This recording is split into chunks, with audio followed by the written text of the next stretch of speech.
Bonjour, nous sommes le 5 mars, il est un peu plus de 13 heures. Je me cadre, comme j'oublie toujours de le faire au début des enregistrements, ça stabilise l'image. Et aujourd'hui, en raison de l'actualité dramatique, vu que je venais à Bastogne, en Belgique, faire mon marché du samedi, c'est un samedi sur deux, et bien voilà, en sortant du marché, j'ai décidé que ce serait probablement une bonne idée. Goliath, viens par ici. Goliath est présent, bien entendu. Une bonne idée de venir ici au Mardasson, qui est un lieu de mémoire, qui est un des sites commémorant la bataille des Ardennes vers la fin de la Deuxième Guerre mondiale, donc décembre 1944, janvier 1945. Et c'est un endroit que j'ai déjà utilisé pour faire une vidéo, si je me souviens bien, aussi sur le thème des produits laitiers. Mais bon, voilà, c'est un bel endroit et puis c'est de circonstances. Et donc cette capsule aujourd'hui, ah oui, ben, vous voyez Goliath, hein? Voilà, ça ne me dirait pas que vous n'avez pas vu Goliath. Il est en forme, il ravage tout sur son passage. Et je vous le remontrerai à la fin de plus près, comme je fais d'habitude. Mais on va se concentrer sur le sujet, parce que le thème est d'importance. Et c'est l'enchaînement de la capsule précédente. Alors, j'ai débuté la capsule précédente qui s'intitulait « Fin de la langue de bois » et qui parlait notamment des résistances que je rencontre pour instaurer un programme de jeûne intermittent que je trouve très utile pour la santé intestinale. Et cette résistance vient de la part d'une communauté qui est à la fois médicale et faite de patients. Bon, Goliath, est-ce qu'on peut avancer un peu quand même? Une communauté faite de médecins et de patients qui semblent persuadés que... regardez-le, il est totalement... Regardez-le, il est déchaîné. Qui semble trouver que c'est une très mauvaise idée. Pourquoi?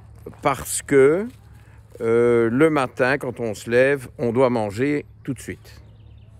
C'est pressant, c'est à 7 heures. Il faut sauter sur de la nourriture. Bon.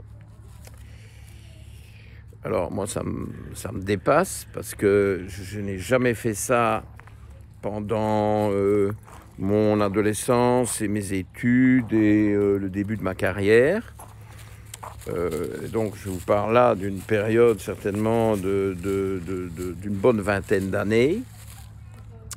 Et puis quand j'ai commencé à travailler à Londres, je me suis tellement fait engueuler par mes patients qui s'apercevaient quand je les prenais je crois qu'on commençait à 9 heures,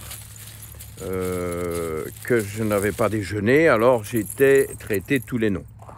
J'étais vraiment vu comme le dernier des mécréants parce que je n'avais pas déjeuné. Donc j'ai commencé à déjeuner, surtout que l'hôtel pour médecins où je logeais proposait des petits déjeuners qui, il est vrai, étaient quand même pas mal et qui étaient tentants. Et je me souviens bien, faisait partie du coût du logement, donc c'était assez naturel de déjeuner. Et donc j'ai fait ça pendant une douzaine d'années,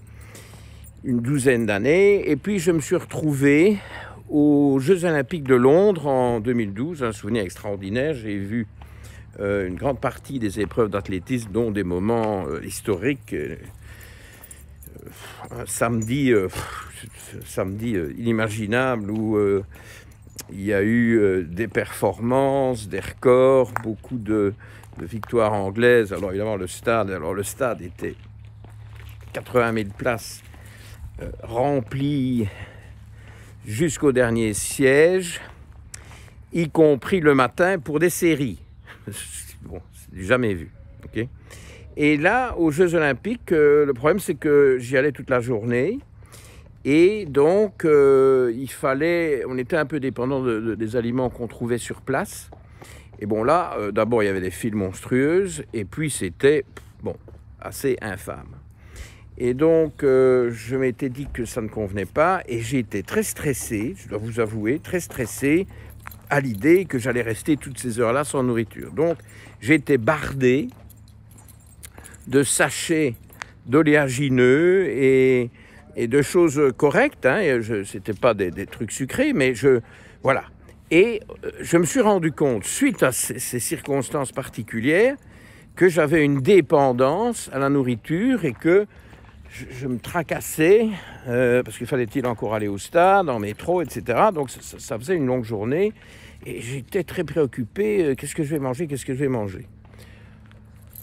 Bon, et puis évidemment, je poursuivais mes recherches et mes observations et j'étais attentif à ce qui est publié, enfin ce qui a été publié à l'époque, et puis bon, certains avis de médecins fonctionnels, notamment en Californie, bon, qui commençaient à faire la promotion du jeûne intermittent, et donc je me suis intéressé à ça, et puis je l'ai adopté. Mais ça a été difficile au début, hein, et c'est pour ça que je vous ai expliqué dans la vidéo précédente que je me suis effectivement servi du fameux Bulletproof Coffee, ou en tout cas de quelque chose qui ressemblait, donc du café noir avec du beurre salé, comme je vous l'ai dit. Ça m'a permis de passer le cap difficile des premières heures de la journée, si à partir du moment où j'ai renoncé à ce petit déjeuner qui était proposé à l'hôtel. Et puis entre-temps, j'avais loué un flat, Shepherd's Bush, ça ne s'invente pas, là où on parque les immigrés et les étrangers, dont je faisais évidemment partie. Et Shepherd's Bush, je crois, quand j'y étais, il y avait 127 nationalités, dont des Belges. Enfin, en tout cas, moi. Mais d'autres Belges, très probablement. Il y avait tous les pays possibles et imaginables. Et c'était très intéressant, très dynamique comme endroit. Et on voyait, je me souviens très bien, j'étais assez sidéré. Un jour, je suis allé manger dans un petit truc pakistanais. J'ose pas dire que c'était un restaurant, c'était plutôt un truc pour emporter, mais il y avait quelques tables. Et la table à côté de moi, donc ça c'est le Marnasson. Alors il était en travaux, tenez. Peut-être pas aussi beau, mais enfin voilà. Et donc la table à côté de moi, il y avait une réunion au sommet, et il y avait trois hommes. Bon, dans les restaurants pakistanais, il n'y a pas beaucoup de femmes. Il y avait 3 hommes et qui parlaient en anglais. Et il y avait probablement un Anglais, en tout cas à la peau blanche. Il y avait, je pense, un Caribéen à la peau noire. Et il y avait un Asiatique à la peau jaune, si vous voulez. Enfin, pas vraiment jaune, mais bon, on s'entend. Et je trouvais ça assez remarquable par le simple fait que, bon, ça avait l'air, mais alors, d'une normalité absolue. Ouais, bon, c'est un petit souvenir que je trouvais sympa. Donc ça, c'est Shepherd's Bush. Et à Shepherd's Bush, il n'y avait plus ces petits déjeuners servis. Donc moi, ça m'arrangeait bien de ne pas devoir encore me lever une demi-heure plus tôt. Et donc, j'arrivais... Je me suis mis à aller à la clinique sans avoir petit déjeuner. Et au début, c'était difficile. Et notamment, le truc typique que j'ai ressenti très fort, bon, d'abord, c'est des sensations de faim, parfois d'être un peu down, et puis aussi mal de tête. Mal de tête. Surtout quand les heures de jeûne s'accumulaient. J'avais pas mal de tête tout de suite, j'avais plutôt un peu faim. Et ce mal de tête était gênant, mais je trouve que ça s'améliore en buvant beaucoup. Bon, c'est vraiment une question de détoxification, d'éliminer les toxines qui certainement sont libérées par les cellules graisseuses qui sont sacrifiées pour fournir évidemment le carburant, qui est un carburant gras, vu qu'il n'y a plus l'apport de glucose venant du petit déjeuner. Parce qu'évidemment, même un petit déjeuner gras et protéiné, c'est très difficile de ne pas avoir un peu de glucose dedans. Puis à l'époque, je n'en étais pas nécessairement au petit déjeuner strictement gras et protéiné. Et donc voilà, ça a été une transition un peu difficile, mais bon, voilà, j'y suis arrivé. Il a fallu quelques semaines, quelques mois, enfin petit à petit ça s'est amélioré. Je retardais de plus en plus l'heure de mon café additionné d'une forme de graisse pour m'aider dans la transition. Et bon, parce qu'il y en a peut-être qui ont mal compris, ce n'est plus du tout le cas maintenant, hein. Je ne prends jamais de graisse dans mon café. Je prends du café noir, ça oui, 2 ou 3, avant que je prenne mon premier repas, en général en début d'après-midi. Voilà, ici, le temps de vous shooter ceci, puis de rentrer, ranger mes courses, préparer quelque chose. Je vais manger vers 15 h, après avoir fini de dîner hier soir, vers 20 h. Bon voilà, ça va faire 4 et 15, 19 heures de jeûne. Hein. Et cette transition s'est faite progressivement, implacablement. De toute façon, j'ai été horrifié de voir à quel point, moi qui n'avais absolument aucun besoin de manger en matinée, de tout temps, université, je ne déjeunais jamais avant d'aller au cours. Eh bien, que je m'étais rendu moi-même esclave de ce petit déjeuner. Et je m'en suis voulu, je me suis, mon estime de moi-même en a pris un coup. Je dis, bon, c'est ce qui s'est passé là aux Jeux Olympiques. Je dis, mais enfin, c'est bien beau de voir les athlètes, bon, vous savez, les athlètes comme ça, sur un stade d'athlétisme, ils doivent manger 3 heures avant leur épreuve. Hein, et donc, quand ils ont des séries le matin, parce que les séries, même à 100 mètres, vous allez me dire, ça dure que 10 secondes. Oui, mais ils commencent à s'échauffer 1h30 avant. C'est pas rien. Hein. Bon, Goliath, tu vas tomber là-dedans. Qu'est-ce que tu vas faire encore dans les marches? Bon, allez, viens. On va te soulever un peu, ça ira mieux. Voilà. Très bien. Viens. Là où est-ce qu'on va? Par là. Viens.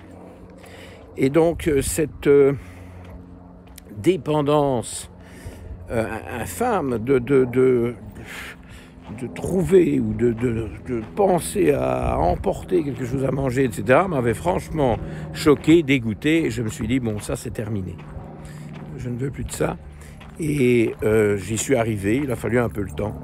Et donc, et oui, je vous disais aussi, parce que ce Goliath m'interrompt, mais quand j'étais étudiant, j'ai travaillé aussi pour financer mes études pendant un moment. Et puis, quand j'ai commencé à consulter, je ne mangeais jamais avant mes activités du matin. Jamais. Et donc, ces mauvais conseils de patients bien intentionnés, hein, je ne vais pas leur en vouloir, à Londres, m'avaient mis dans un truc dont j'ai eu toutes les peines du monde à sortir, à guérir. C'est quand même... Alors, on escalade ici. Hop, hop, hop. Allez, Goliath, viens. C'est quand même bien la preuve que... Parce que la même personne, en l'occurrence moi-même, hein, je me suis retrouvé piégé par une habitude que j'ai prise et que je considère aujourd'hui comme mauvaise. Et donc, j'en viens au sujet. La difficulté que beaucoup ont à même imaginer de pouvoir démarrer un jeûne intermittent en retardant leur premier repas vient du fait que quand ils se mettent en route pour leur journée, au début de journée, ils ont faim. Et puis si d'aventure ils passent leur petit déjeuner, parfois même pour une raison fortuite, ils ne sont pas bien. Mais ça, je veux bien comprendre, je l'ai vécu à 1000%. Mais quelle est la cause de ce mal-être en début de journée quand vous prenez toujours un petit déjeuner précoce et puis que vous ne le prenez plus? Quelle est la cause de ça? la cause de ce mal-être, c'est l'habitude que vous avez prise. Peut-être que vous avez prise depuis toujours, mais c'est une habitude. C'est une habitude. Et les habitudes, eh bien, on peut en changer. On peut passer d'une habitude à une autre. C'est un changement d'habitude. Parce que c'est tellement compliqué. Alors, où je ne suis pas d'accord et où je redis fin de la langue de bois, c'est de vous faire croire que ce mal-être en début de journée correspond à un manque de neurotransmetteurs. Bon, je veux bien, tout ce qu'on veut, mais ça part. Ça n'a pas de sens. Les neurotransmetteurs, il faut des heures et des jours pour les synthétiser. Et donc, les neurotransmetteurs du matin, ben, vous les avez fabriqués les jours précédents, pendant la nuit ou la veille, je ne sais pas moi. Ça se fait en continu, il n'y a pas le petit déjeuner qu'on absorbe à 7 heures et puis à partir de 7h30, il y a un flot de neurotransmetteurs qui vous arrive dans le cerveau. C'est du délire, ça c'est une invention pure et simple. Voilà, pas compliqué. Hein? Alors, bon, je comprends parfaitement qu'on peut ne pas être d'accord avec moi. Je veux alors des preuves scientifiques, des articles, etc. Est-ce qu'il y en a? Moi, je n'ai pas vu grand-chose. Je ne vais pas trop chercher parce que moi, je vais avoir beaucoup de mal à être convaincu, même par les articles, parce que c'est bien beau, les articles scientifiques. Mais il y a aussi la réalité. Moi, j'essaie de vivre dans la réalité. Ma réalité, c'est d'abord mon expérience que je viens de vous présenter. Je n'y reviendrai plus. Mais c'est aussi la même expérience pour des centaines de patients à qui j'ai fait faire le même changement d'habitude. Je leur ai changé leurs habitudes. Ils ont de nouvelles habitudes où ils déjeunent plus tard. Bon, à l'heure qui les arrange. Ça peut être des brunchs fin de matinée, des lunchs précoces, tout début du temps de midi, voire encore plus tard, comme moi je fais, où je préfère plutôt le début d'après-midi. J'aime bien allonger encore un peu plus. Et je n'ai absolument plus aucune sensation de faim avant 15 heures. Rarement, parfois, s'il fait très froid, etc., je constate que je peux avoir faim un peu plus tôt, mais alors j'obéis et je mange un peu plus tôt. Il n'y a pas non plus une règle rigide qui empêche de faire fluctuer un peu les horaires. Donc, je fais changer ces habitudes à mes patients et il y en a des centaines que j'ai convertis. Est-ce qu'ils ont un manque de neurotransmetteurs pendant la matinée? Eh bien non. Encore bien. Avec ce qu'ils ont comme responsabilité, comme boulot, etc., je peux vous dire que ça ferait du grabuge. Et ils m'en voudraient, ce ne seraient plus mes patients. Et pire que ça, il y a des gens qui ne sont pas mes patients, parce que vous allez me dire, oui, mais docteur Mouton, vous les convainquez que c'est bien, alors que c'est mal. Why not, hein? On peut m'accuser de tous les mots. On m'a déjà accusé de pas mal de mots, je suis habitué. Eh bien, alors, vous oubliez mes patients et vous regardez les témoignages sur YouTube, voire Facebook, de gens qui viennent spontanément. Alors, moi, je n'emploie pas des firmes qui postent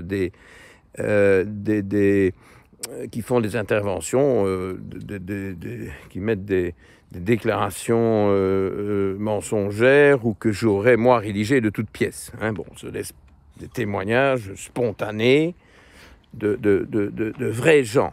Bon, quand même, parce que on peut évidemment trafiquer tout ça, mais ça se fait à l'échelle de grandes entreprises. Bon, moi, je ne suis pas là-dedans. Eh bien, donc, ces témoignages vont dans le même sens. J'en ai eu plein ici, depuis la vidéo de la semaine dernière, j'en ai eu plein.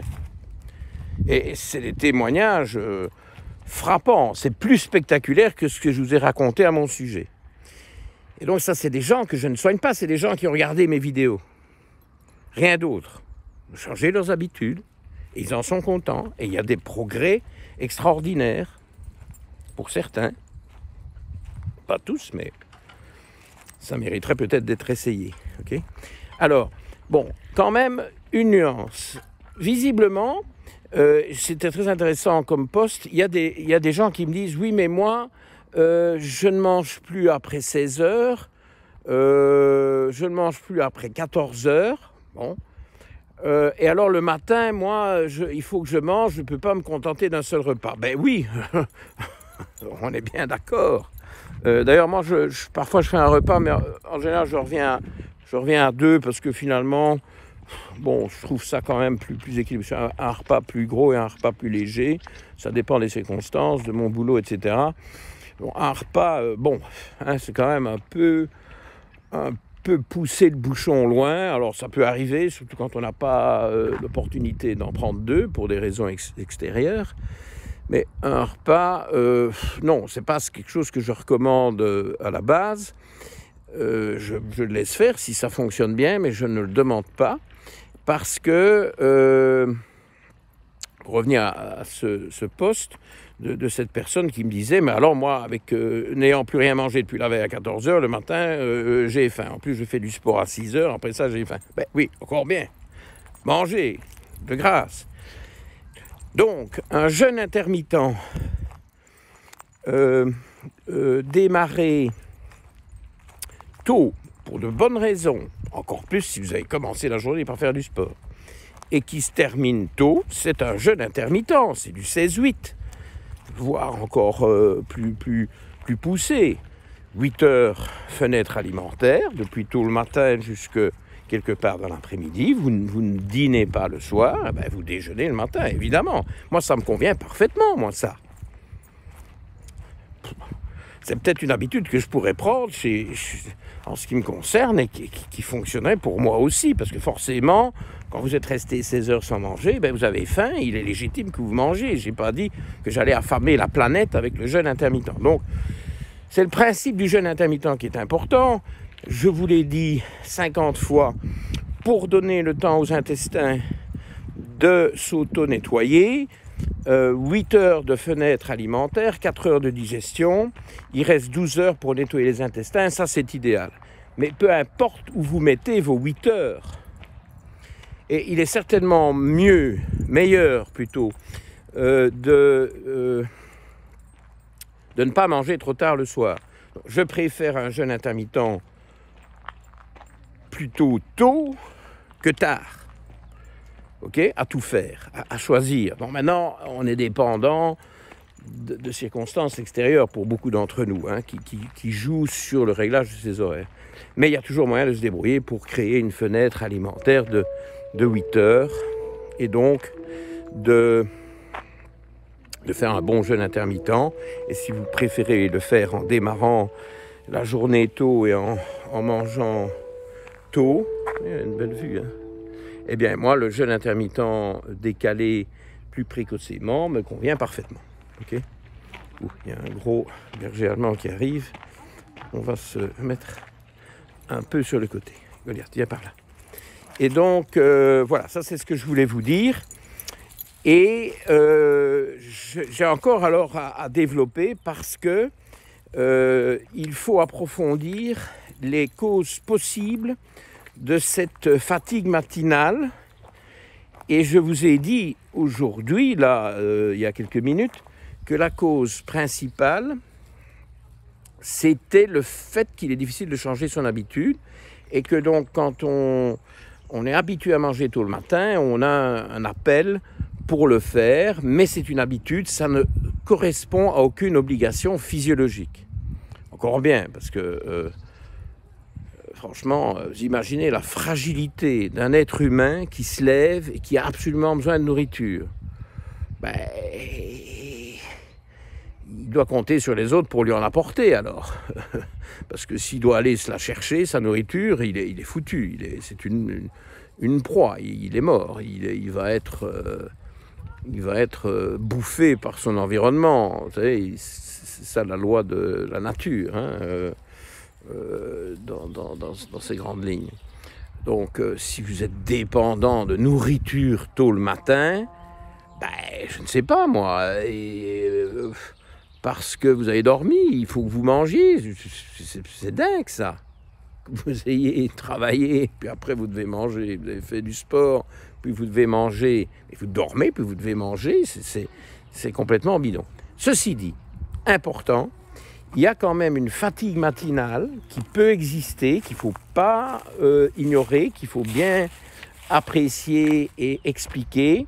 C'est en cas de fonction thyroïdienne insuffisante. Toute insuffisance thyroïdienne peut parfaitement donner de grosses difficultés à la mise en route le matin. Ce sont alors parfois des gens qui se sentent beaucoup mieux le soir. Donc ça, si vous voulez être prudent, vous pouvez éventuellement vous assurer que votre fonction thyroïdienne est correcte. Je vous renvoie à la tonne de vidéos que j'ai déjà faites là-dessus, et il y en aura encore d'autres parce que c'est un sujet extrêmement important vu que toutes les cellules de l'organisme possèdent un récepteur à l'hormone thyroïdienne. Donc ça influence tout, mais tout. Donc n'oubliez pas ça, hein, la fatigue matinale d'origine thyroïdienne. Je n'exclus pas la fatigue matinale d'origine dépressive. Elle existe. Là, je veux bien aller voir, aller explorer des liens avec les neurotransmetteurs, et donc en cas de dépression, bien identifiée. Bon, faites attention aux dépressions qui ne sont que des manques d'hormones thyroïdiennes. Hein. Parce que ça, c'est des dépressions qui se corrigent en corrigeant la thyroïde. Mais s'il y a une bonne fonction thyroïdienne, une bonne fonction surrénalienne, et que la personne est déprimée, a beaucoup de mal le matin, bon là, il faut évidemment explorer, peut-être faire un profil de neurotransmetteur, réfléchir à assurer les sources alimentaires de protéines et des acides aminés critiques pour fabriquer des neurotransmetteurs que sont la tyrosine et le tryptophane. Et donc je suis 100% d'accord avec le fait qu'il faut commencer la journée par des protéines et du gras, mais surtout donc les protéines, hein, c'est ça qui compte le plus. Le gras, c'est à calibrer un peu en fonction de vos paramètres biochimiques et de votre génotype ApoE. Donc on commence par les protéines, mais on n'est pas obligé de commencer tôt le matin. Et si on le fait, ben alors idéalement, il ne faudrait pas continuer à manger jusque tard le soir. Voilà. C'est simple? Ça vous paraît infernal? Bon, ce qui n'est pas infernal du tout, c'est cet animal-là que je vous montre toujours sur la fin, parce que voilà, ça se termine. Hein? Alors on va aller encore un peu profiter du soleil. Il fait froid, hein, mais il y a du soleil, donc c'est agréable. Et je vous donne rendez-vous à la semaine prochaine pour de nouvelles aventures, et je vous remercie de votre fidélité. Au revoir.